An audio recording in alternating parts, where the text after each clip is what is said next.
And here is the turbo guru himself, who just happened to bring along his new Sidewinder crate engine. Get this, twin-turbo Chevy small block. Man, this is going to be cool. And before I drool on it too much, Gail, I thought it'd be a good idea just for the newcomers to give us a little turbo basics. Well, a turbocharger is a compressor driven by a turbine. So turbocharger. Exhaust flows through the turbine here in the rear. Up to about 100,000 RPM shaft speed is produced, sometimes well over that. It drives a compressor that's on the front of the turbocharger. Air flows in, is compressed, and boost pressure runs in through this plenum, through the throttle body, and into the engine. This particular setup has direct port fuel injection. Now, the turbocharger I found back when I started messing with them in the late 50s, early 60s, compared to blown engines I was building at the time, at the same boost, I'd have a horsepower advantage with a turbocharger. It could be as much as 200 horsepower. Same boost level, same engine, same fuel. Well, the reason for that is that when you have a blower sitting up here, it's parasitically drawing horsepower through a belt off the crankshaft. The turbo runs on wasted exhaust energy. Yeah, it makes a little back pressure, but it doesn't use as much shaft horsepower, so you get more out of the flywheel with a turbo than with a blower. There are some other advantages. With a turbocharger, using the wastegate, I can control the amount of exhaust flowing through the turbine, and I can change the speed of the turbocharger relative to the speed of the engine, which means I can make boost, I can paint a torque curve like you could only imagine with a blower. As far as throttle response, turbo lag is gone. That's history. We have tire problems. We don't have power problems. So you can also vary the octane. By changing the boost level with the wastegate, this thing will run on 87 all the way up to 100 or more, but at 100 octane, clear, no lead, this thing makes 1,115 horsepower. Wow. So there you go. Why did you want to come up with this new concept, a twin turbo for the small block Chevy? Well, this is when something gets old enough it gets to be new again. Back in the 70s and the early 80s, I built a lot of twin-turboed 700-horse Firebirds and Camaros and Corvettes. We had the first magazine test at over 200 miles an hour with a street machine. Then I got into diesel, and I've done a couple decades of doing diesel. Of course, there's turbos on those too, but no one stepped up. No one came out with a bolt-on, ready-to-go, 100,000-mile capable twin-turbo setup. So we built the engines as an example. A guy doesn't have to buy the engine. He just needs a turbocharging. There's millions of small block Chevys out there. Well, to make that kind of horsepower, Gail, you obviously had to make some changes to the inside of the engine. For example? Well, what you do with a supercharged engine or a turbocharged engine is you build a real rugged piece to start with. Camshaft, that's specific to turbocharging. Piston design for blown or supercharged or turbocharged engines has to be lower compression. This one that we build is the Banks blower piston, has a reverse deflector. It's down the hole here where you'd normally have a pop-up in a high compression, in quench area here, and this helps you prevent detonation.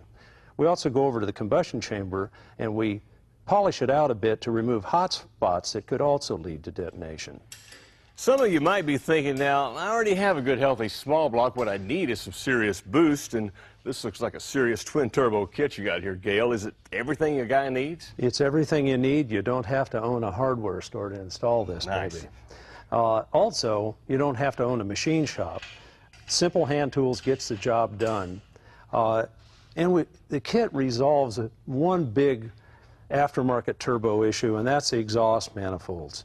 Instead of a fabricated tubular manifold, what we've done is we've gone ahead and invested in high silicon ductile iron manifolds left and right, so you don't have the cracking, the turbo sagging, and the gaskets blowing that you encounter with a hand-built tubular exhaust manifold.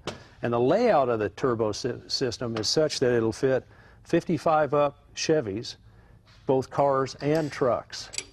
Well, we have to take a short break, but when we come back, Joe and I are going to take that turbo kit, put it on this small block, and even fire it up. I know you don't want to miss that. Well, it looks like we're ready to install the Banks turbo kit. Now, one of the most important things is you want to make sure you start off with a good electronic fuel injection system like the one we got from Excel DFI. We bolt each manifold on with the heat shield between the manifold and the cylinder head. With the studs installed, drop the gaskets and spacer over the manifold flange. Then install the turbo assembly to the manifold with the turbine outlet facing to the rear.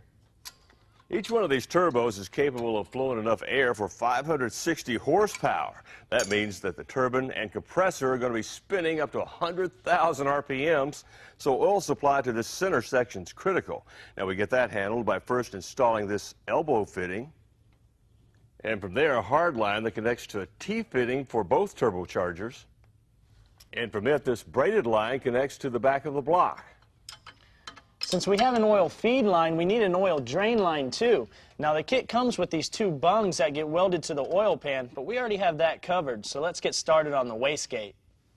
It controls the amount of boost delivered to the engine and installs just under the turbo here on the manifold. Now we can drop on this pressure chamber. Now, inside it is this shuttle valve that opens when manifold vacuum rises. Now, that also means that even when you're off the throttle, the boost has a place to go. The turbo stays spooled up, and, well, you got full boost when you hit that next gear. With that chamber installed, now we need to get boost pressure from the turbos to the intake manifold. So we're installing these boost tubes from the compressor outlets to the inlets on the pressure chamber. In order for the wastegates to operate, they need boost reference from the pressure chamber, and that's what these hard lines are for. Well, now we need to prime the oiling system to ensure that those turbos are properly lubed.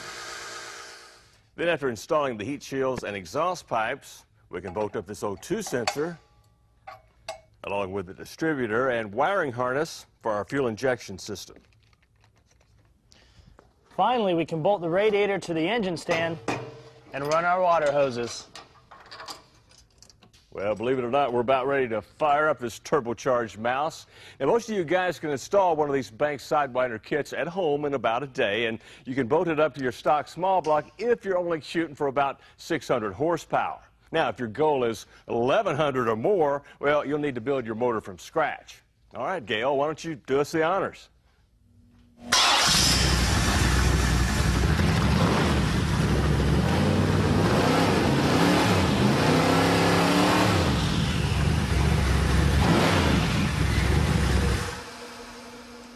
That's the sweetest sound we've heard here in a long time. Of course, you will need a 3-inch exhaust for maximum power, but whether you bolt on a kit or drop in a twin-turbo crate engine, what a way to save parts while you make some amazing horsepower and torque. Stay with us. We're coming right back.